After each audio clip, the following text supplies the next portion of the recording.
Okay, so we're beginning our lecture on chapter 19 to discuss the concept of measuring distances. You can see that the title says distances to the stars and galaxies, with the focus being on stars. So, quick review on writing large numbers because we're going to have lots of very big distances. If we don't use scientific notation and we describe the stellar distances, so from the sun essentially, to each of the stars that make up Orion, the constellation, well, this is what it looks like. We have, these very difficult numbers to read. So if this isn't an advertisement for scientific notation, I don't know what is. What is, this is perfect, right? So, take an example here. This should be total review for you. And we want to simplify writing this large number, in this case, the distance to the star Betelgeuse, one of the brightest stars in the sky, very noticeable one in Orion's constellation. And we got the number right here, and which is, let's see, if we wanted to say it, this is the millions and the billions and the trillions. Yeah, so um, I don't ever commit to memory what the name for numbers are past a trillion. I never use them.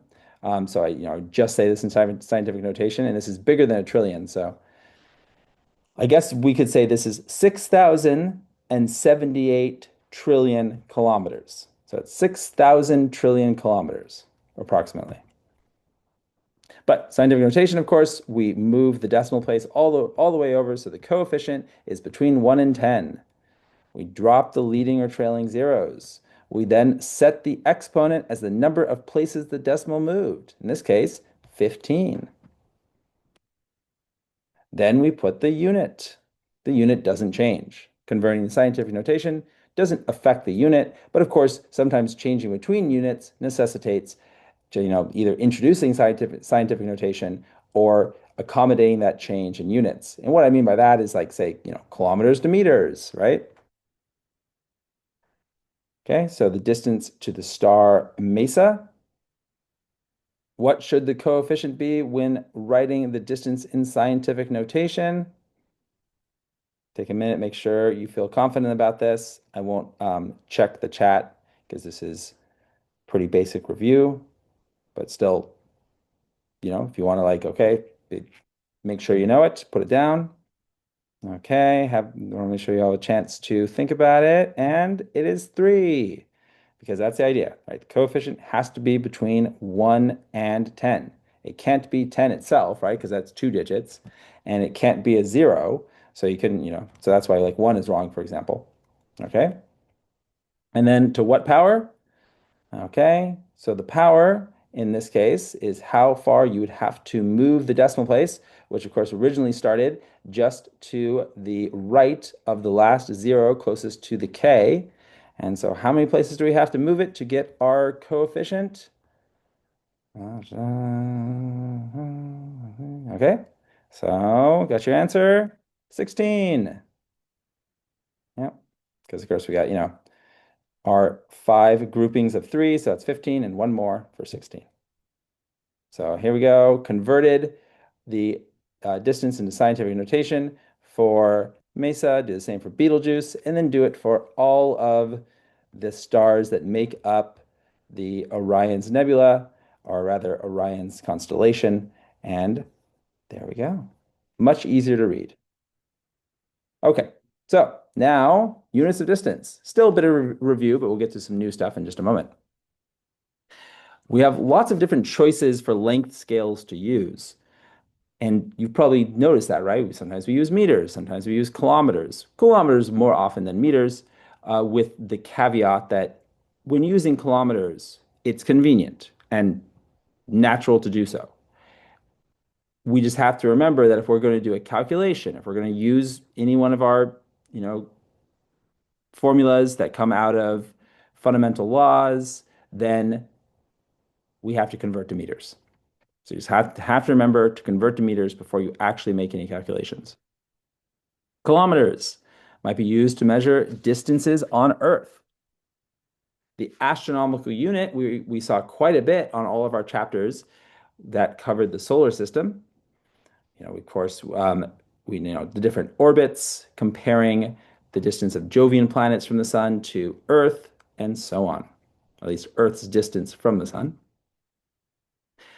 Now that we're moving into talking about the distance between stars, we really don't want to use astronomical units anymore.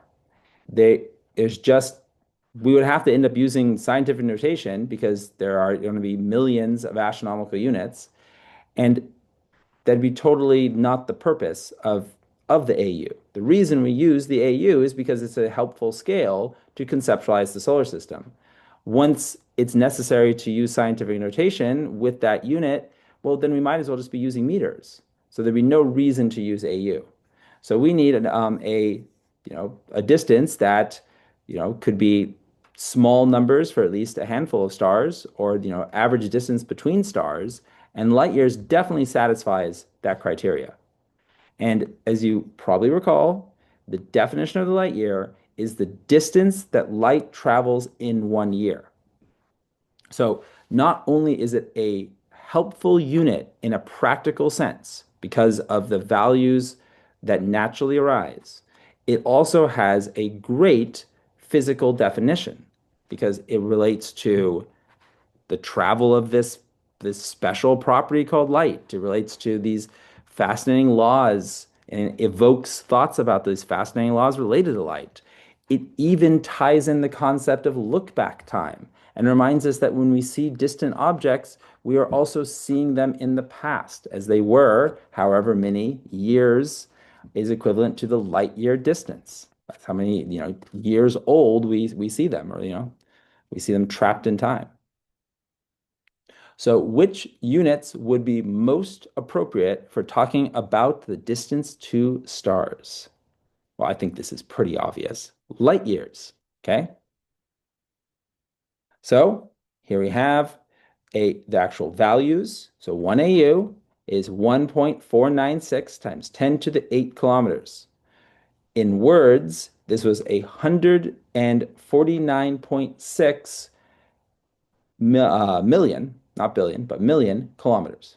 So 149.6 million kilometers, or approximately 150 million kilometers. What about light year? So a light year is 9.461 times 10 to the 12 kilometers. In words, that would be 9.461 trillion kilometers, because 10 to the 12 is a trillion. As an approximation, they're almost 10 trillion kilometers. So 1 light year is about 10 trillion kilometers. Okay? That's the way I remember it. I remember it's even a little bit less than that. So the distance to the star Betelgeuse is 6.078 times 10 to the 15 kilometers. Let's convert this to light years. So what do we get if we want to convert this value to light years? To do so, we would take the 6.078 times 10 to the 15 km. All right, and then we're going to want to multiply by something that will cancel out the kilometers and give us light years. Okay, we can also divide by something that cancels out the kilometers and gives us light years. So if we divide by kilometers per light year, then the math naturally works out. So that's what I'm going to do. Okay, just calling attention, the numerator and the denominator, although the parentheses aren't strictly necessary, writing it, it's how you'd enter it in the calculator. So it's good to remember. And for our denominator, I'm just going to put this conversion factor, because if you think if I divided both sides by Ly, which is light year, the unit light year, then I get that 1, literally just the number 1, no units, is equal to 9.461 times 10 to the 12 kilometers per light year. Because see, I divided both sides by light year.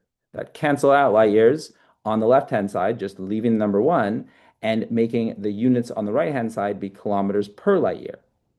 So I have that the number one is equal to 9.461 times 10 to the 12 kilometers per light year.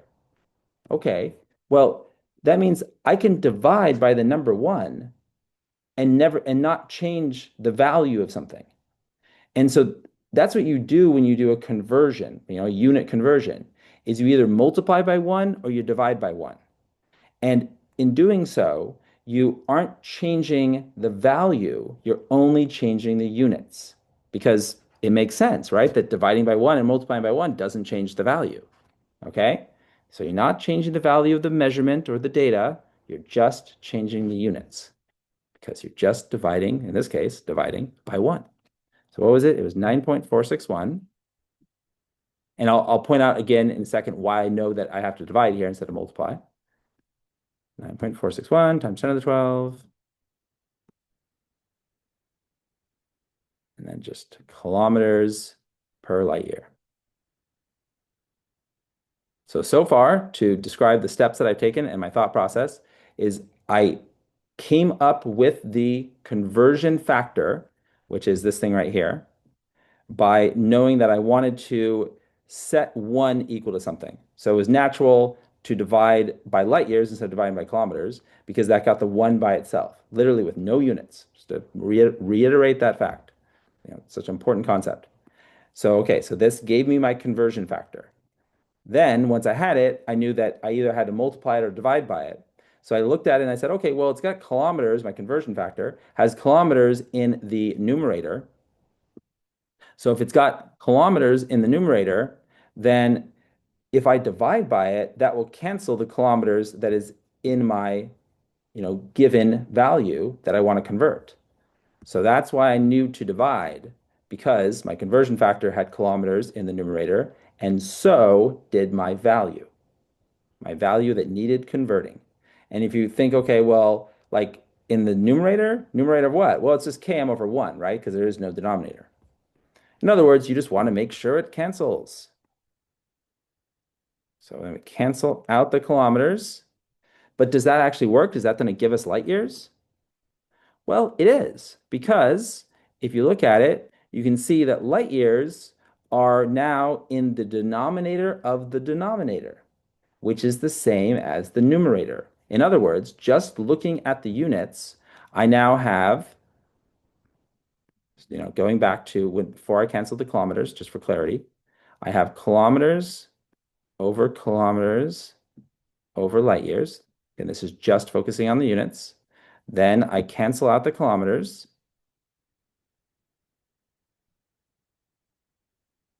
What does that equal?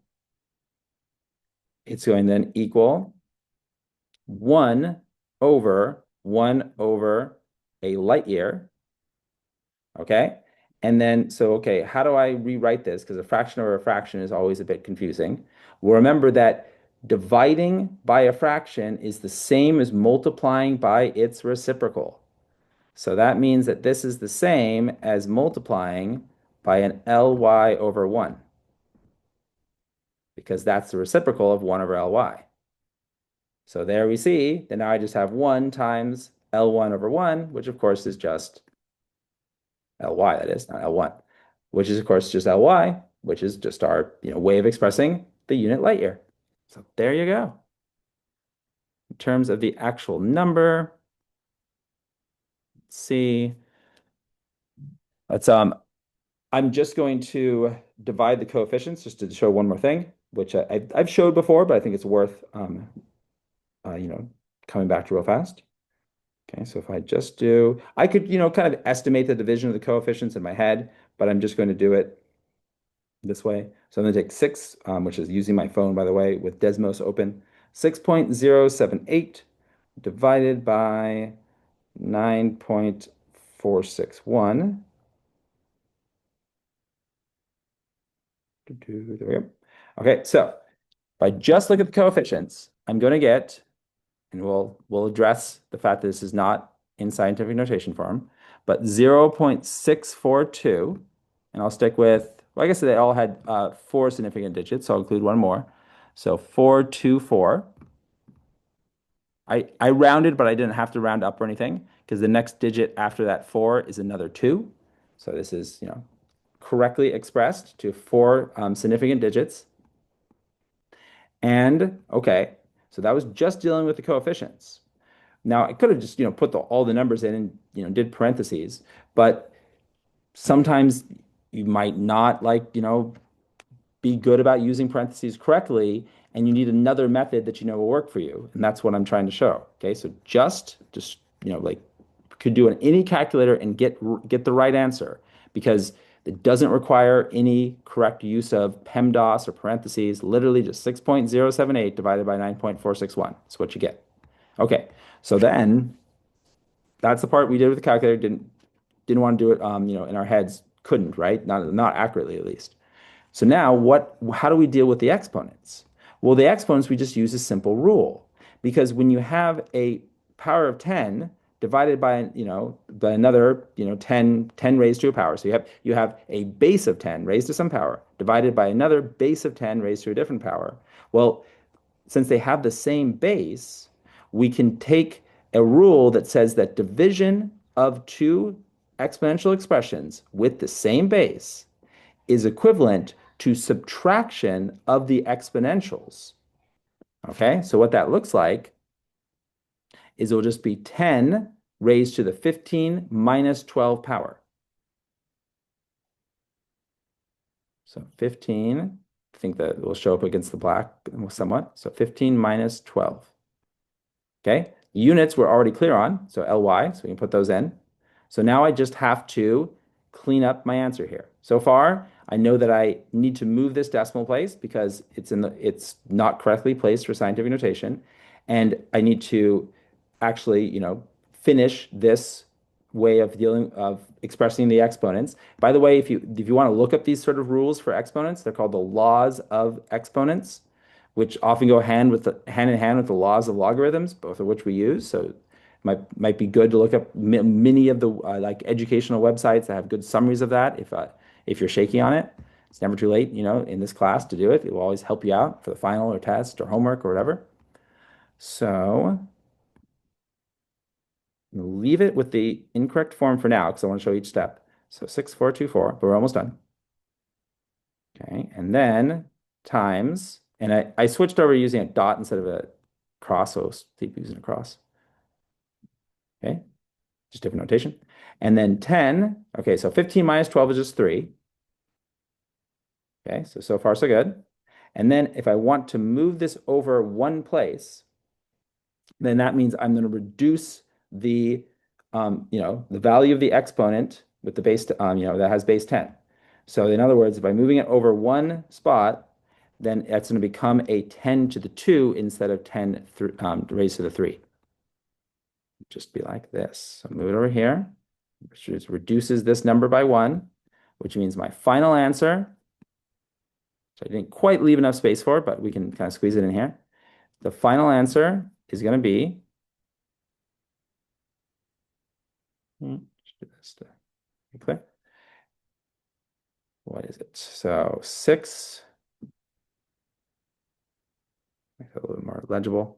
So 6.424 times 10 to the 2, which is actually a kind of number that we don't even usually write in scientific notation because, if we moved it over 2, we'd see that it's just 642, approximately light years, but totally fine to write it this way. And there you go. Conversion factor, all done. Any questions?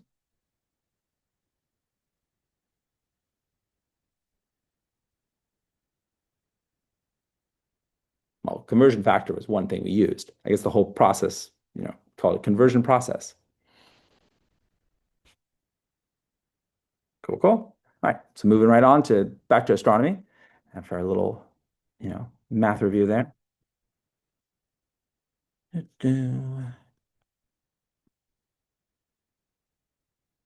Okay, so here's Orion again. So look at this, even better. I mean, scientific notation was an improvement, right, with light years. But once we put everything, and by the way, 642, see, you got it too. See? So I had to get it right. The authors of the slides got it right, or got the same thing. Although they've had a couple typos, not many. Here they are, all the distances from our solar system to each of these stars. Hey, you know what you notice? They're not all the same, and that's an important thing to point out. When we see constellations or groupings of stars, rarely are those stars actually close to each other, right? They just like, you know, close to each other in our celestial sphere. But if we actually looked at a 3D picture that showed all of our locations in the galaxy, well, case in point, this middle star right here is 1900 or almost 2000 light years away, whereas the stars that appear to be right next to it are much closer at 736 and 692 light years away. So they're nowhere near each other. It's just that they just line up in our line of sight. Also, when we talk about all these distances, it sometimes I've been asked this, so I just wanted to address the potential question. People have asked me, well, is this the distance from Earth or the distance from the sun? Well, the difference is insignificant when we're talking about light years, okay? Because remember that a astronomical unit compared to a light year, look at the power of 10 difference between the two, right? One is, 10 to the 8 kilometers, the other is 10 to the 12. So if we ignore the fact that the coefficients almost add another power, right? Because 1 versus 9. So if we just looked at the original power, we have a difference of 10 to the 6. And then, estimating another, 10, which is rounding up, but there's almost 10 million astronomical units in every 1 light year. So having the difference of an astronomical unit, which is the difference of whether we're measuring from Earth versus the sun, in no way affects most of our light year, almost any of the ones we care about to the precision that we care about for this class. So we just say it's measured from the solar system in the story. All right, so looking at some bigger distances to something called the Small Magellanic Cloud, which is like a dwarf galaxy, the Large Magellanic Cloud, and this is going to be from the Milky Way. So the Milky Way is like the starting point. So measuring from here. All right, our distance from the Milky Way to our nearest neighboring galaxy, the Andromeda Galaxy. We can see all those different distances expressed in kilometers, very large values of kilometers. For example, Andromeda is 2.4 times 10 to the 19 kilometers away. But still in scientific notation, it's a digestible value, but it's hard to make sense of what 10 to the 19 kilometers, 10 to the 19 kilometers really is. Once we convert everything to light years, we have a bit of a more clear story that we can conceptualize because it's much easier to say Andromeda is about 2.5 million light years away. Now, of course, I did convert scientific notation into words, and I always would. I would never say 2.5, times 10 to the 6 light years, because then you have to stop and think about it and think, okay, well, what is that? What is that? What is that, right? It's great if you're actually crunching the numbers, because you have it for quick reference, but not for like actual abstract thought. Instead, you just want to say 2.5 million light years. Okay. Oh, okay. That makes more sense because, how big is the galaxy across? About 100,000, so then you can kind of think like, okay, well, how does that compare to the size of galaxies versus how far apart they are from each other? Is that a typical distance between galaxies? And so there's all these ways that having the number be more digestible is crucial to deeper understanding and accessing the knowledge. But so there you go, 2.5 million light years away. Okay, so distances established, review of light years. We're actually going to see another way to measure distance that we just mentioned in passing. It's finally going to get its day in the sun. And it's related to this word, parallax. So we saw parallax once before. You might remember it. We briefly talked about it when we were talking about sort of, making observations of the sky. We briefly talked about it when we were talking about kind of the planet's relative motion and things like the apparent retrograde motion of, say, like Mars in the sky when it appears to drift backwards. Okay, not a deal breaker if you don't remember. It wasn't a big deal when we talked about it last time. It is going to be a bigger focus of this chapter, And I definitely advise, kind of like taking note of it now. Because what this chapter is all about is not a math review, though that's what it's looked like so far. Instead, it's about understanding how do astronomers measure distances to stars. There's going to be a few techniques. We're going to relate those techniques to each other, talk about how they're used in tandem, and why they're so important. Why do we care about distances to stars? Maybe it's obvious, but we will. We'll definitely address that question. And so that's what parallax is going to be. Is going to be one part of that story. It's going to be one crucial part of like about, like kind of a three-part story about the different ways that distances are measured. Okay, so we're going to get through a little bit of the introduction definition before we take our break. So the definition of parallax.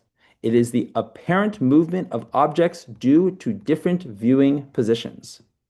Okay. So like, if I moved relative to these trees, if I sidestep to the left or the right, I could have one tree, you know, be behind another that whereas now they all appear to be side by side.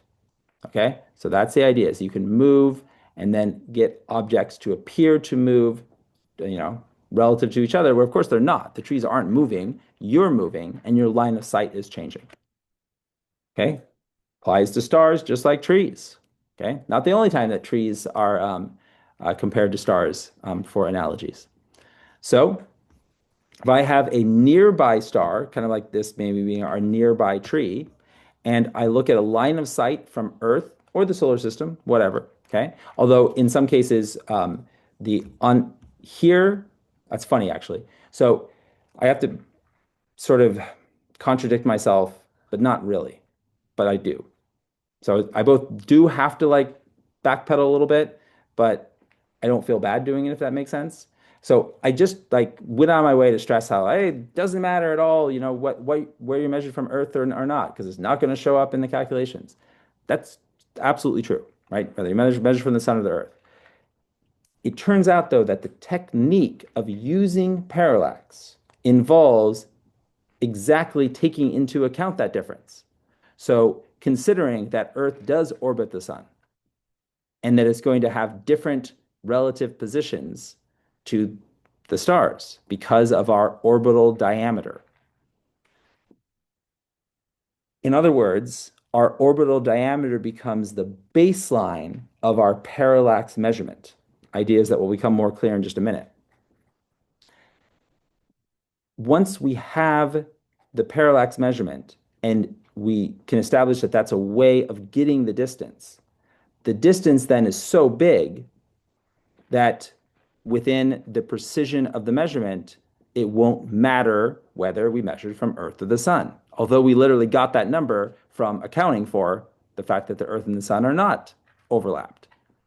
How can that be, right? Well, it's just because this is these values that come out of parallax measurements are really small. They're really tiny angular values that lead to very large distances. So the actual calculations are quite precise. And but then the distances that are calculated as a result are so large that they then don't they overwhelm the difference between the distance from Earth versus the distance of the sun. So you have this very precise measurement happening with a really small angle that results in a really big distance that once you have it, then is sort of independent of whether it came from Earth or from the sun. That's about the best way I can explain it. It's not, in my mind, I'm thinking, okay, well, it's not a confusing issue, but I'm worried that it could be. But maybe I'm worried about nothing.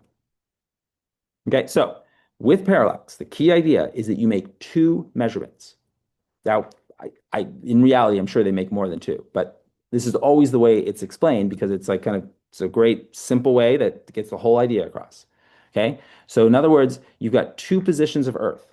You got Earth, in say December and Earth in June, right? So two, extreme sides of the orbit.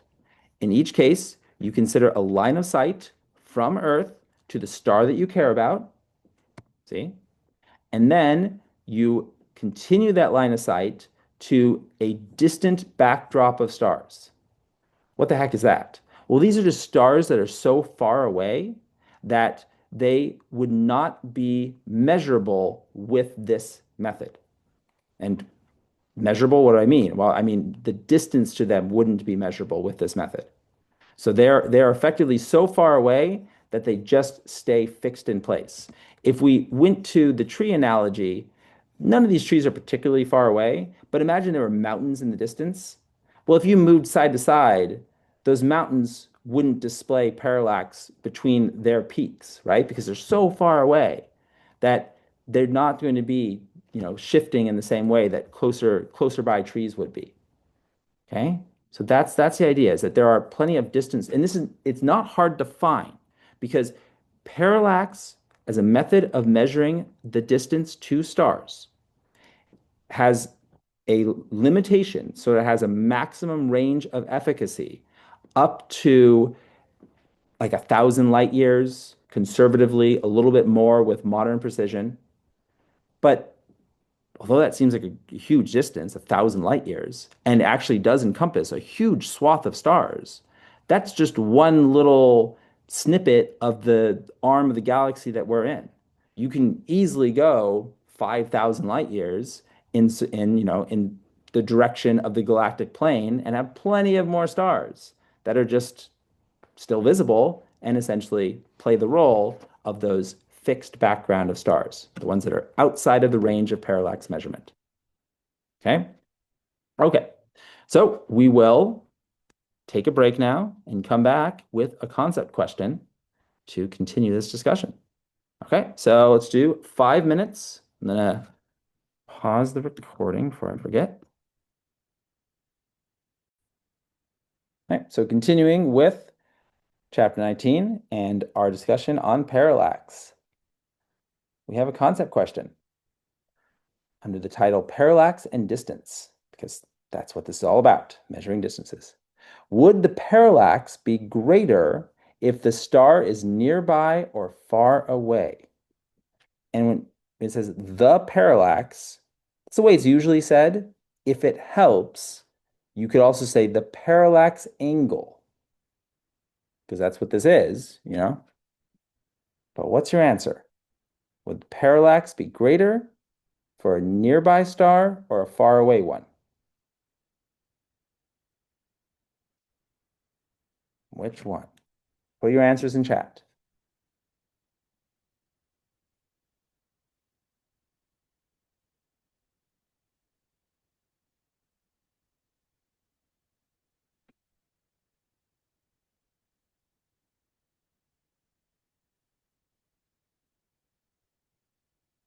All right, got a guess from Isabel. Camila put in an answer as well.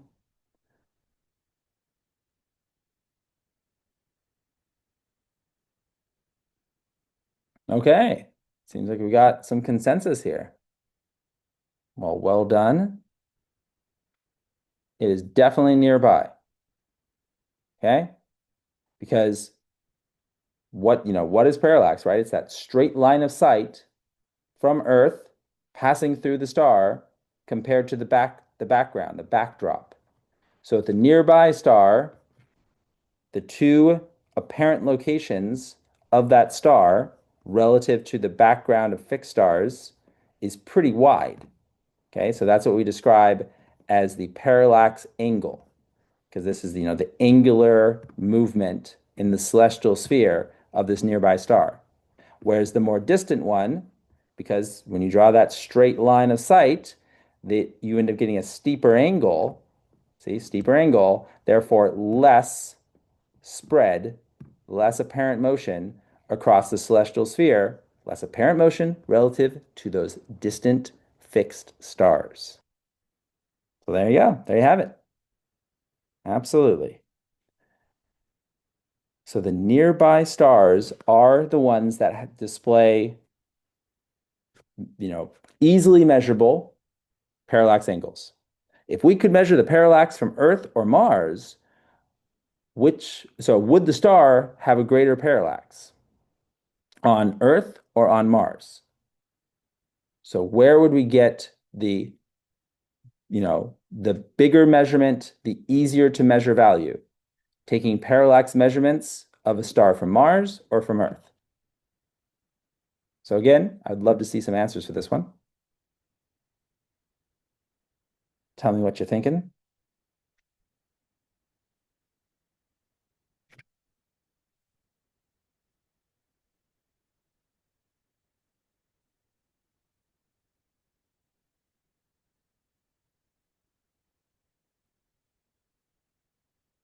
Okay.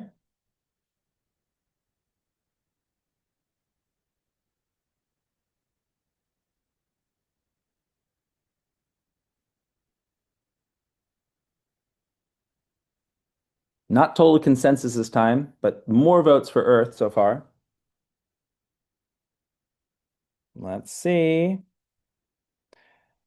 It turns out it's Mars, which, by the way, nice job, Camila.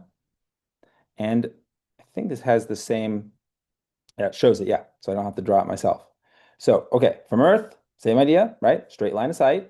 Notice the angle and the spread, okay, which are just, two ways of thinking about it. And then if we made the, look at the same star, but now from Mars and the slightly larger orbit of Mars, which is, fairly accurately shown, right? Just like 1.5 times further out. Well, there you go. See, you end up with this bigger angle, which means you end up with a bigger apparent motion, a bigger spread across the celestial sphere. And the term that we say there is that we say that the orbit of Mars would give us a bigger baseline for parallax measurements than the orbit of Earth. So that the bigger your baseline, the bigger your parallax angles, and the easier they are to measure.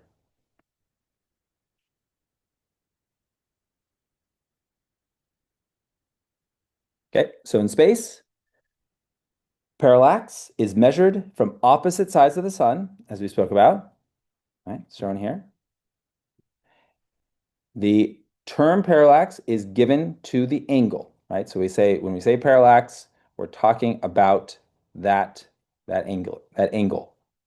So parallax is very small, okay? And its purpose is to measure this distance because it's not just about saying, hey, some stars have more parallax than others. That's just the first step. The reason we even go through the trouble of measuring parallax is to find d, the distance from the sun to that, or from the solar system to that other star. Okay.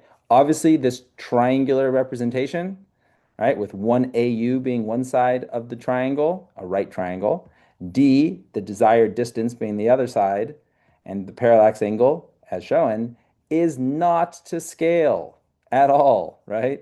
Because obviously this star is way far away, which means you have this incredibly elongated, very flat right triangle. And we're, we talk about, the measurements but we're just showing it kind of relative to the center here. And we're going to it's interesting because we're going to sort of use the whole baseline and almost approximate the whole equilateral triangle as a right triangle. And we can get away with that because it is so flat to begin with. It doesn't really matter. So here we have a simple relationship, okay, between the distance, the baseline here given as, in fact, the radius rather than the diameter, and the parallax angle. And actually, that is the typical way of doing it. Yeah. So it's 1 AU and then P. Okay. So P is the parallax angle, and it is indeed an angle. Okay. As written, this formula, which is simple, right? Doesn't jump out as a complicated formula. Simple relationship between stellar distance, AU, P. Well, it only works if P is measured in radians. So we have to have a conversion if we want to go over to degrees. Because as written, this works only with radians. Okay? And it is as simple as this, as long as P is in radians. And if you remember, radians is that other way of, measuring angles. So of course it's 360 degrees around a circle, but that's also 2 pi radians. So just over 6 radians is equal to 360 degrees. So there's quite a few degrees in every radian, about 57. Okay. So the fractions of a degree can be measured in arc minutes and arc seconds. Okay, so now I'm talking about other angles, which I knew we'd be getting to, and you might wonder why mention radians and then jump to this, because they're all tied together. Okay, okay, so real fast, the reason they're all tied together is because the angles are so small. So it's going to turn out that this arc second is kind of a crucial value for this whole parallax idea. So don't forget that term, arc second. But first of all, I think we can break down this idea. How many arc seconds are in 1 degree? To reiterate, if it's not already clear, there are 60 arc seconds in an arc minute, just like seconds and minutes, right? Not coincidentally. And then there are 60 arc minutes in 1 degree. Okay, so with that in mind, what's the answer? Well, go ahead and throw it in chat, but I won't check this time. It's 3,600, which is just 60 times 60. So 3,600 arc seconds in every 1 degree. And, 360 degrees in a circle, or 90 degrees to go from your horizon to your zenith. Okay? So, again, written like this, okay, we have this issue that, if we want to have the same units, right? Okay, so here. So this actually, I like the way they did this because it just kind of gets right to the point, but I just want to sort of pick up where I left off. That here at this distance, we had an AU over here, right?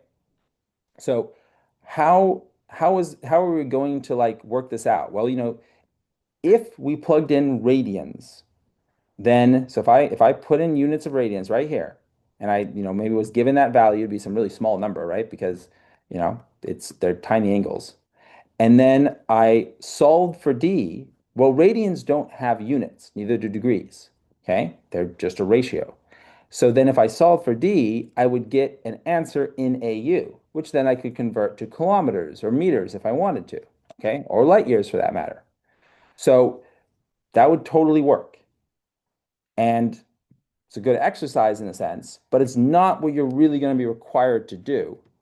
Instead, you could do something easier because this formula has been used so much that a long time ago it was simplified to be used in the easiest possible way. And to do that, a whole new distant unit or unit of distance was established. So on the one hand, you might be groaning because you think another unit of distance is the last thing that we need. But it's actually worth it because it makes this formula so simple. You don't have to worry about radians, okay? Instead, you just have to worry about arc seconds. And we just saw arc seconds are pretty easy to think about, okay? They're just like time, right? 60 of them in an arc minute and 60 arc minutes in not an hour, but a degree. I don't know why they don't call them arc hours, right? But they don't. Regardless, with that idea, check it out. You have this version, and this would be called the parallax formula, okay? And it's also the definition of a parsec, because a parsec is a way of measuring stellar distances. Okay, so just to be clear, let's go through our units here. D is distance in parsecs. Parallax, P, is an angle measured in arc seconds. Okay, so what is the parsec? It is another useful unit. Useful why? Because it makes this formula, right? It makes this formula look like this. Okay, because remember how it was 1 AU before? That's gone. It's just one. Okay, that's where the parsec comes from. The definition of the parsec is by setting the numerator which was 1 AU, to a value of 1. And also setting the angle, converting the angle from radians to arcseconds. And once that's done, what you have is a parsec. If you go through all those steps, which you are totally capable of doing, trust me, then you could find this conversion right here. This is not just some, you know, like esoteric conversion that you can't do yourself, but I'm just going to give it to you for now. It's 1 parsec equals 3.26 light years. Okay, so this is the relationship between parsecs and light years. Let me stress something though. This is not like the definition of a parsec. This is just a coincidence, okay? This is just a coincidence that parsecs are equal to 3.26 light years. Truly. It's, a totally valid conversion, but it wasn't, why the parsec was derived. The parsec was derived for the purpose of the formula, okay? So, in other words, the definition is that a star that undergoes 1 arcsecond of parallax is a star that's located 1 parsec away. If a star undergoes half an arcsecond of parallax, then that star is located 2 parsecs away. See, because I'd plug in 1/2 for my P and I get 2 as my answer. If I have a star that displays 1/10 of an arcsecond of parallax, my P would be 1/10, and my distance would be 10 parsecs away. So that's what the parsec is. That's why we use it. And it just so happens that it's, each one is equal to about 3.26 light years. So if you have 10 of them, it's about 32 light years. Okay. And it's nice. Okay. And, it's has, I think, definitely related to the continued use of the parsec, because it's been around for centuries, that the fact that the parsec is equal to just a handful of light years is, a real helpful idea, right? That they're not so different from each other. I guess that you run the risk of kind of, getting them almost confused because they're so close, but factor of 3 is, significant enough, and you just have to account for it. So just remember that, yeah, they're longer than light years. They're equal to about 3 light years, a little bit more, 3 1/4.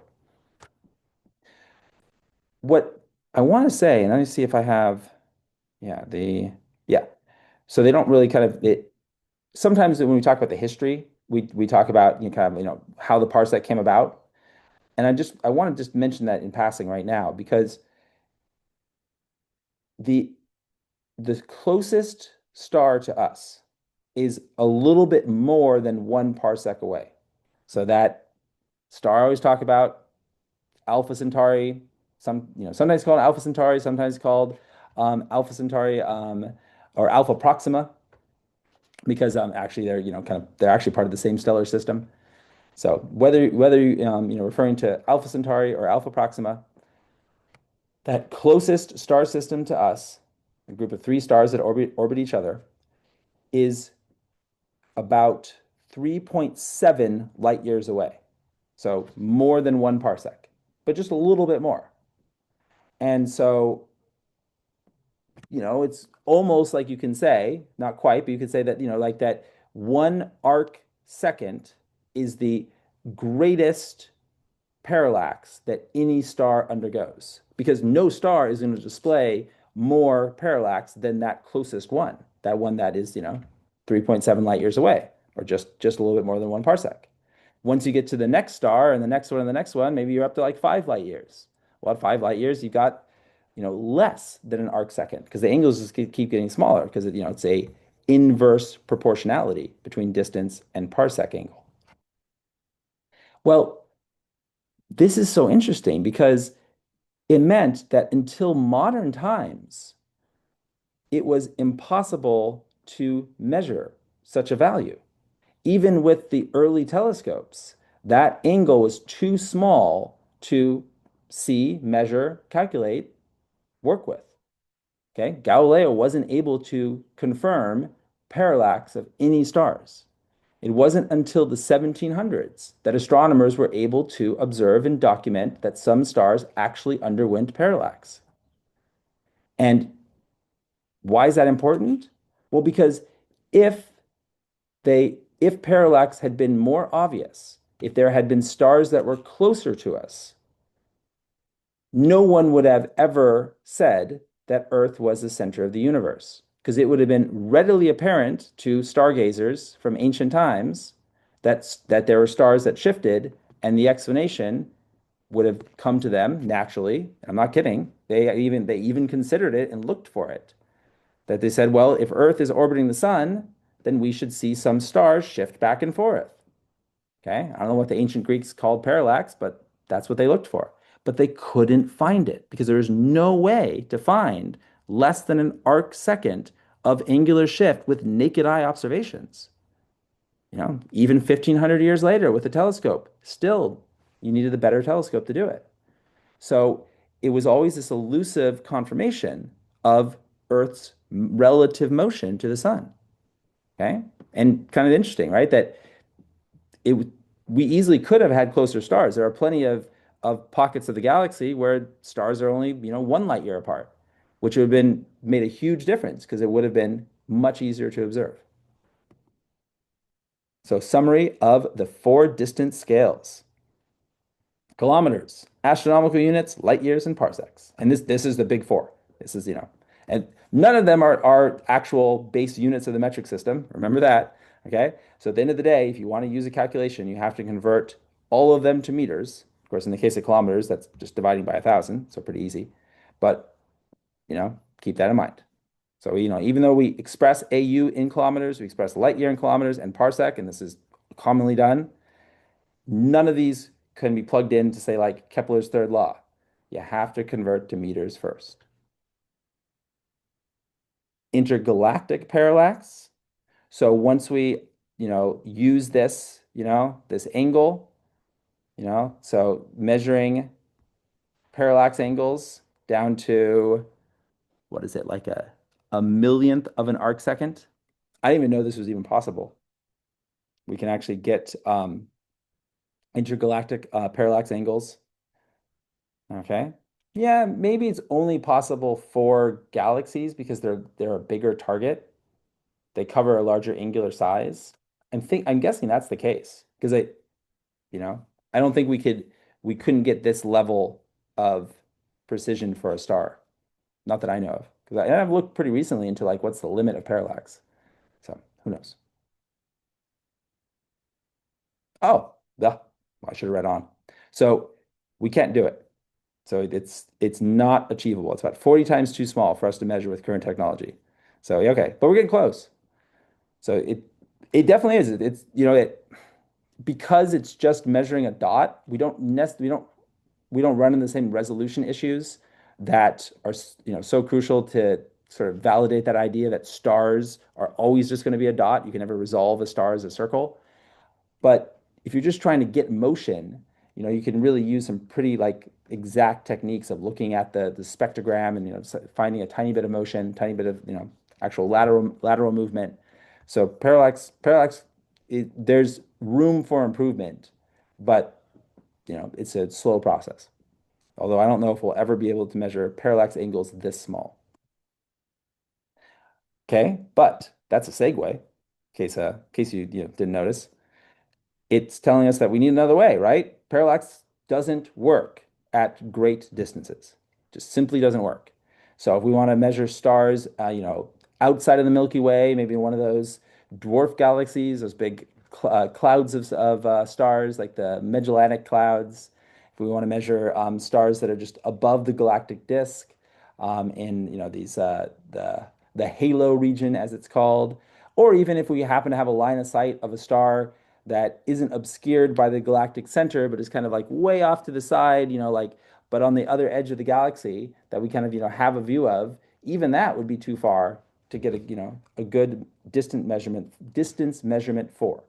So mostly for measuring things outside of the galaxy, but sometimes even within the galaxy, we need another technique. We need another way of measuring distances. And although let's stop and appreciate that with the precision of parallax, we've got a huge range of stars that we know how far away they are. through careful, repeated measurements and mapping out thousands of stars, we've established these impressive maps of how far each star is from our sun, our solar system.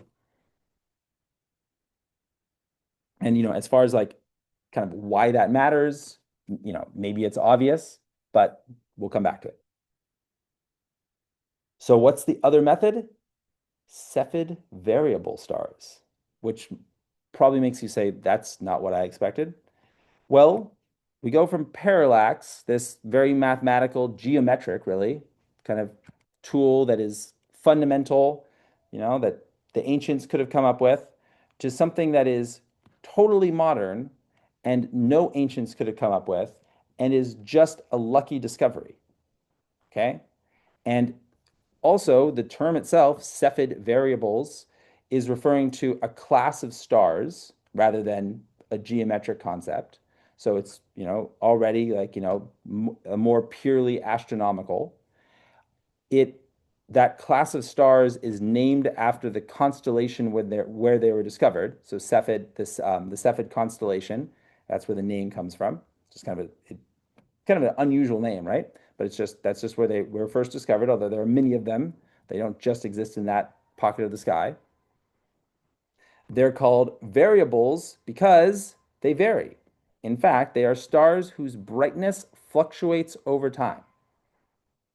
The process and the explanation of that fluctuation has been studied extensively.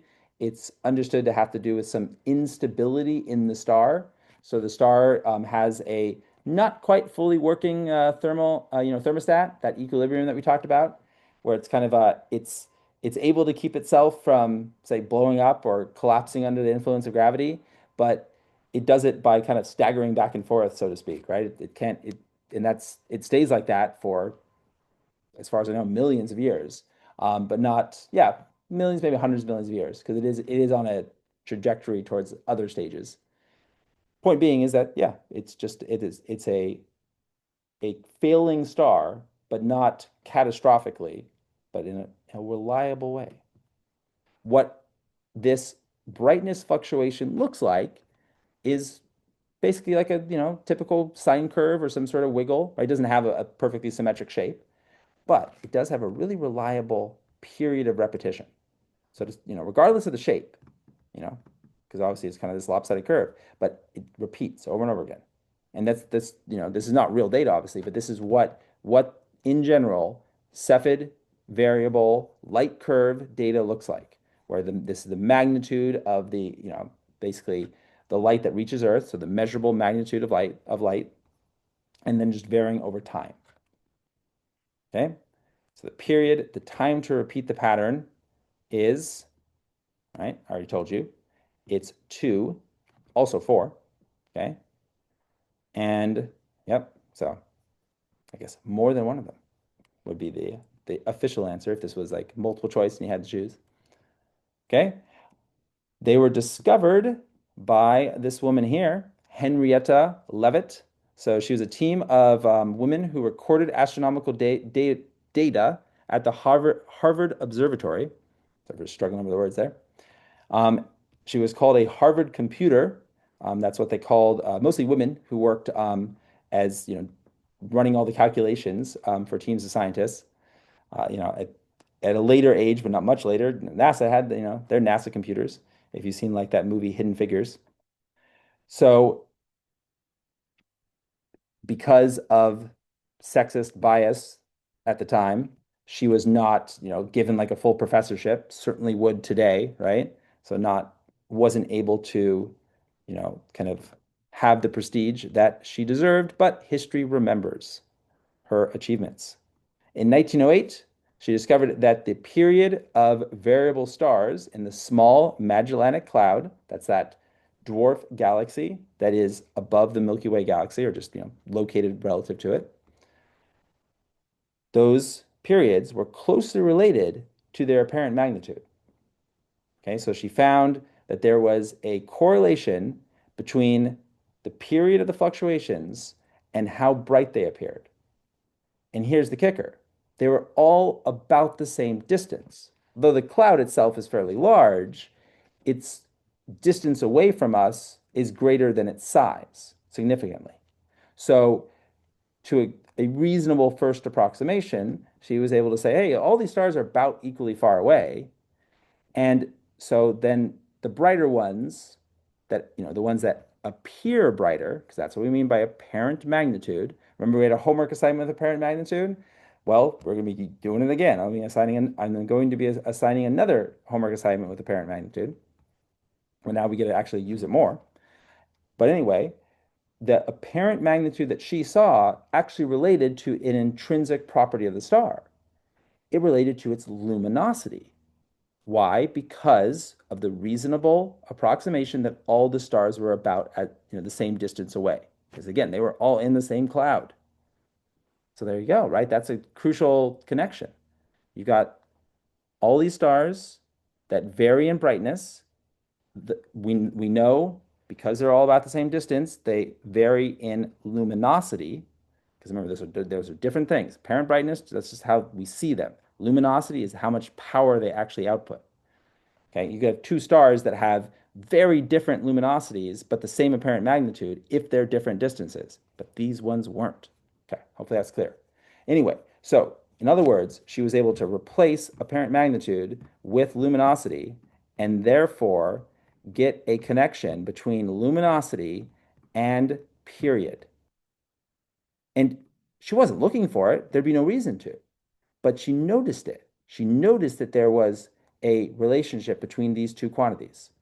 In other words, the brighter stars that did fluctuate had, some period, and the slightly dimmer stars of those that fluctuated, because not all of them did, right? It's just a small, selection of the population in the Magellanic Cloud that actually fluctuated in the first place. But of those that did, she saw, that the dimmer ones maybe fluctuated slower and the bright ones fluctuated more quickly. And that is the trend. That is that as luminosity goes up, period goes up. Okay. She did, wrote an article in the Annals of the Harvard College Observatory. All right. Here's her data. Most important for us would be like the period and then the Harvard numbers, just classification. But if we look here, should be something, maybe these are the luminosities. I think so. Max, min, range. Yeah. So 13, 10 to 13, 127 to 11. Maybe not. Not sure which one is it actually represents the luminosity. But the periods immediately stood out, and they're all in days as well, because that's the thing is that they fluctuate on a scale of days. So to repeat that whole pattern that that the period that we saw is always a few days to give you an idea of the time frame. Not hours, not seconds, but days. Pretty fast. Okay, so this is okay. So it is this one. Okay, this is the luminosity. And here is the conclusion as a graph. Okay, so what does it tell us? Well, on the vertical axis, we have average apparent magnitude, right? Which, as I pointed out painstakingly, right? Sorry for repeating myself over and over again, but I just gotta understand this. Well, this is, how bright they are. Enough said. And then on the horizontal axis, period. Clear trend, first of all, right? This is a pretty good fit here, right? The data is not all over the place. Doesn't perfectly follow the trend, but it never does. Okay. And the trend is that as period goes up, something that you can easily see, right? You just look at a star. If you find one that fluctuates like this, you just, record it, for a few months, maybe a couple of years in the case of the real slowly fluctuating ones. Find out what its period of repetition is for that fluctuation pattern. Then it's going to, have this apparent magnitude. Okay. But if it had been in the Magellanic Cloud, you get it? So this is the data, but now we can extend it because we can now look at some other star in another galaxy, for example, see it fluctuate, and then say, okay, well, we know it's not as, the same distance away, but it's got the same period. So that means that we can find the distance. Okay? So the period of variable stars in the small Magellanic Cloud was closely related to the apparent magnitude. The star's distance isn't changing, so their luminosities must also be oscillating because they're all in that same cloud. That was the crucial, part of this discovery. And she didn't miss the significance of that either. They absolutely, said this was a lucky thing that all these, we knew that they were all equally spaced or, equal distance from Earth. Okay? So Harlow, Sharpley, Edgenar, Hertzsprung, and Henry Norris Russell. Hey, recognize those names? Hertzsprung Russell, that's the HR diagram. It's funny, I think I've only called it the HR diagram out loud, but maybe you've seen in the book, right, that the full name of the HR diagram is the Hertzsprung-Russell diagram. Well, that's named after these guys. Anar, I think. I think it's like an AE sound. Anar and Henry Norris. Okay, but they built on Henrietta's work in the 1910s and 20s, calibrate the absolute magnitude to the period. Absolute magnitude. Ah, what's that?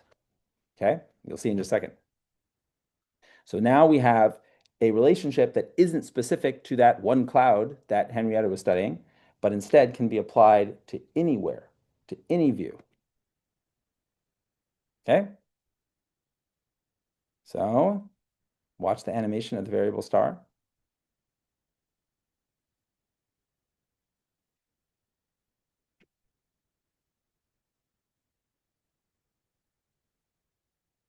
Hold on.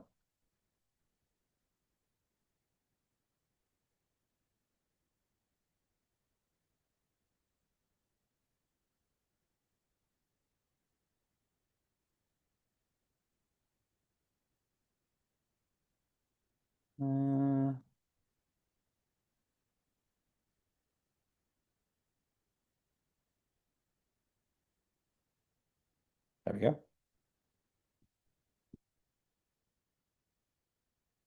Are you the protectors of this world? Yes, we are. So you can see this, right?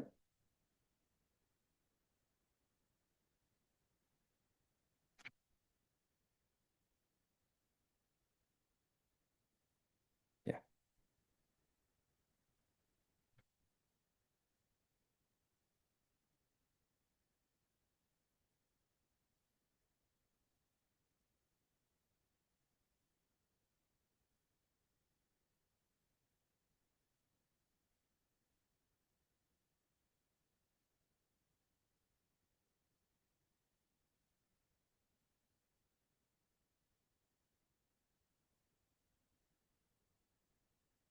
Okay. So I think you got a chance to see like what it looks like.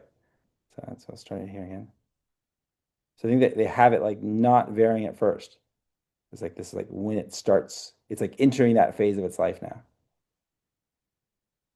So this is like the very beginning of a variable star.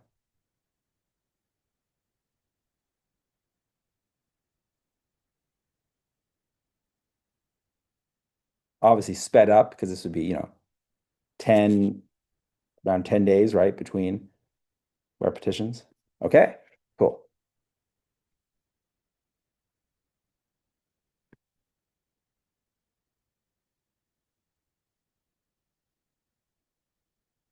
Mhm.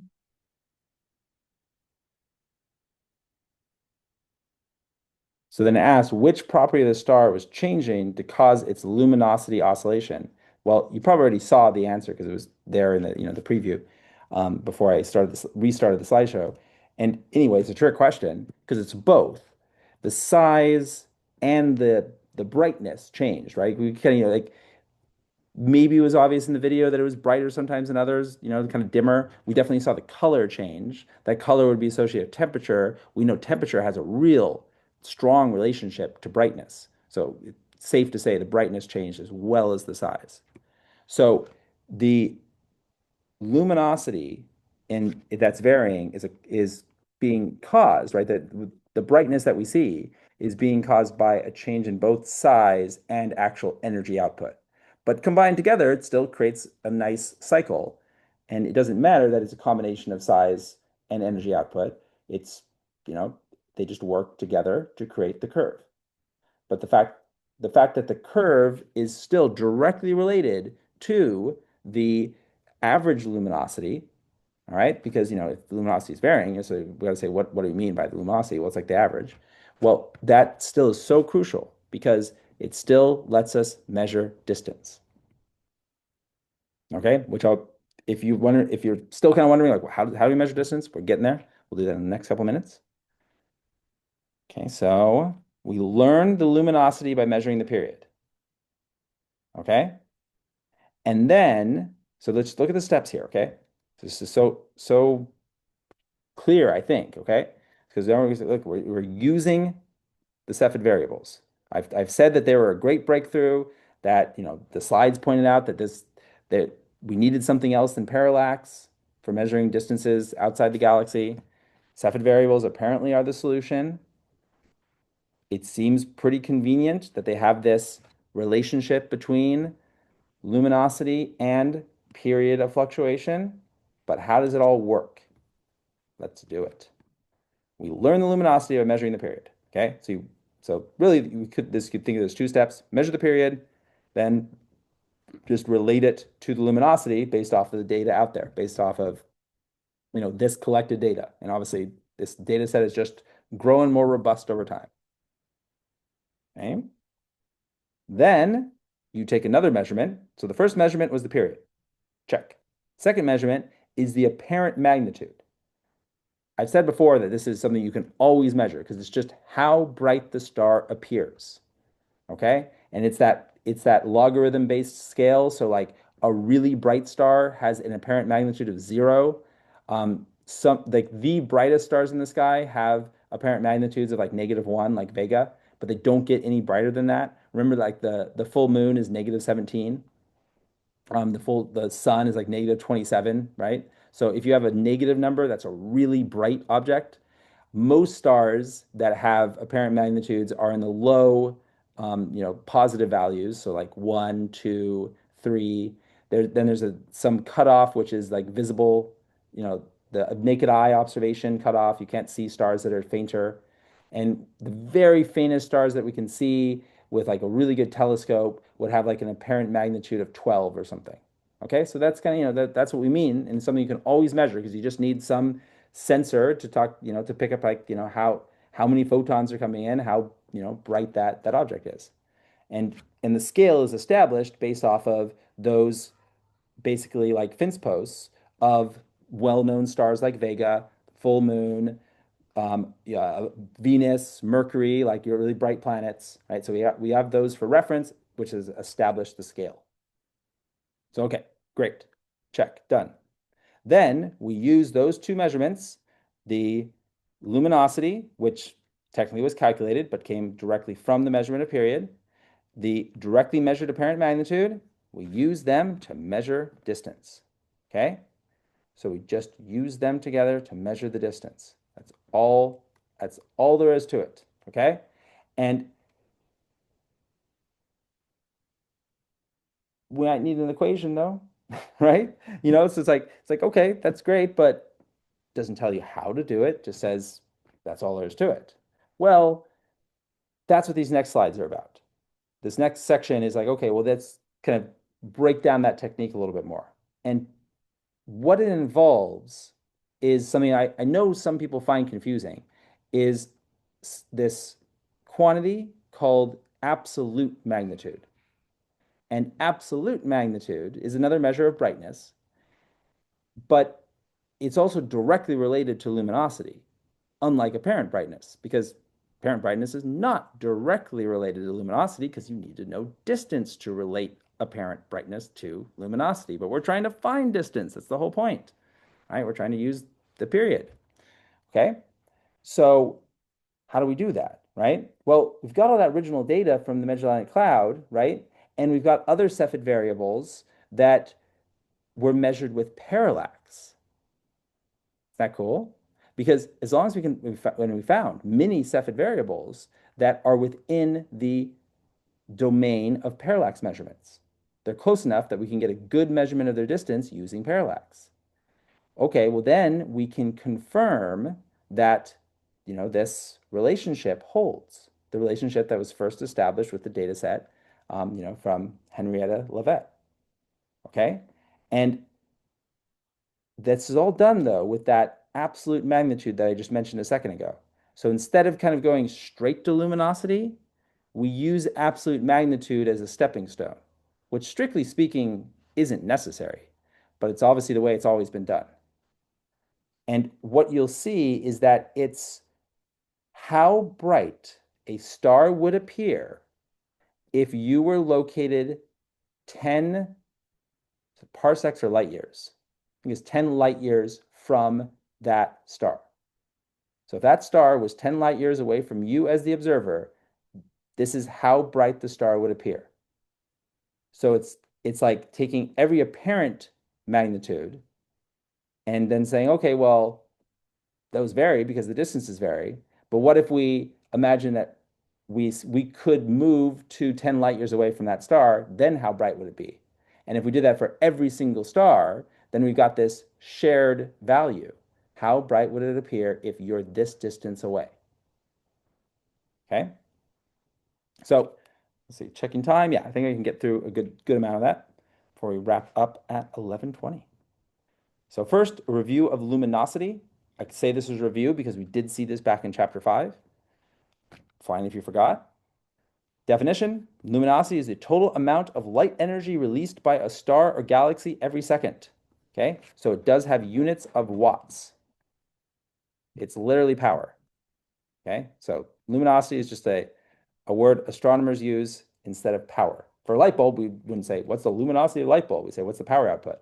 But they mean the same thing, same units, watts. Watts in both cases. Okay? It's the intrinsic brightness. I've said that before. Intrinsic meaning that it's a property of the star, not dependent on the observer, in other words. Okay? It's directly related to energy flux because if you can, what is energy flux, right? Well, energy flux is the energy through a small area every second. So it's taking the luminosity, which was the total energy per second, and dividing by area. Okay? So luminosity is energy flux times area. Therefore, as I just said, energy flux, F, is luminosity divided by area. So F is L over A, right? So this formula relates the common, expressions of luminosity and energy flux to each other, and A is always going to be the star's surface area because that's the only way we can relate total luminosity to energy flux because energy flux is a term that by definition is not a total. It's varies on how much area you're talking about, which is useful when you want to not have a fixed amount of area. It was the best way to explain the seasons, right? And the variation in the sunlight. We used energy flux to explain it because we wanted to have, something that said like, oh, this is the energy per square meter, for example, per square foot, per whatever, right? So that it absolutely has its advantages. And but if we want to relate it back to a total value, an intrinsic value of the star, well, we need the star's surface area. It also means that we can, sometimes get the surface area if we know both of these values. Okay, so as far as the area, stars are almost perfect spheres. So the surface area of the sphere, remember this one? 4 pi r squared. Okay, you don't have to. I always give it in like a homework problem or a numerical problem on the test based on a homework problem. 4 pi r squared. I guess the only that it's fun. Like I remember that being difficult to remember. Now I used it so many years, it's like stuck in my mind. But it is not something you necessarily memorize. The This one here, 4/3 pi r cubed. Does that look familiar? That's the volume, right? So it's kind of like on the one hand, you can tell, one's squared, one's cubed, so one's an area, one's a volume. But just like the actual kind of like numbers, I think they're easy to mix up, right? So area of a circle, pi r squared, 4 pi r squared, area of a sphere, and then as I said, volume of a sphere, 4/3 pi r cubed. to relate the luminosity to the energy flux and the star's radius, well, we could just replace that A with 4 pi r cubed, and we get this expression. That's all this is. It's literally just, specifying that A is 4 pi r cubed, where r is the radius of the star. Watts, as I said. All right. More often, luminosity is expressed as a multiple of the luminosity of the sun. We already saw that on the HR diagram, so this should be familiar already. And this is the more common way of describing luminosity than expressing it in watts. So how much does a star's luminosity change if its radius doubles? Take a minute to answer it, but I won't check chat. Just want to give you a chance to answer it if you want. Think about it at least. How much does a star's luminosity change if its radius doubles? Okay, got it? 4 times.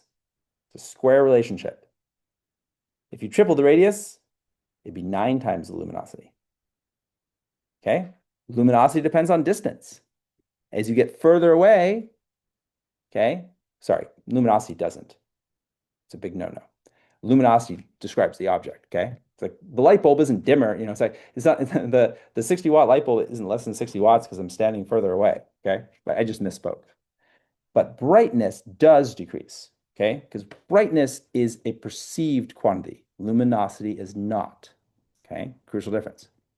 So what is the relationship between brightness and distance? I had fixed some of these, but not this one. It is proportional, so I'll rewrite it so more legible. Brightness, which is B, is proportional to 1 over the radius squared. Okay? Well, brightness is going to be what we call magnitude, either apparent magnitude or absolute magnitude. It's just that for absolute magnitude, R is always the same value, just to point that out. Okay? But B is going to be apparent magnitude. All right, so let's call it quits here. It'd be a great point to wrap because we don't have that much to wrap up, but it'll be a good chance to have it sink in.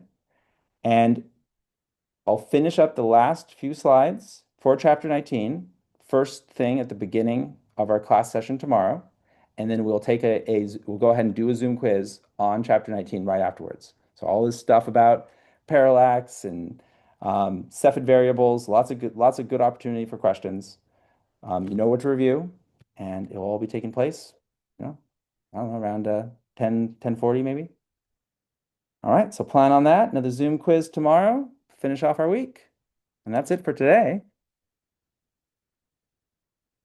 Hope it was interesting. Hope everybody has a good rest of their day.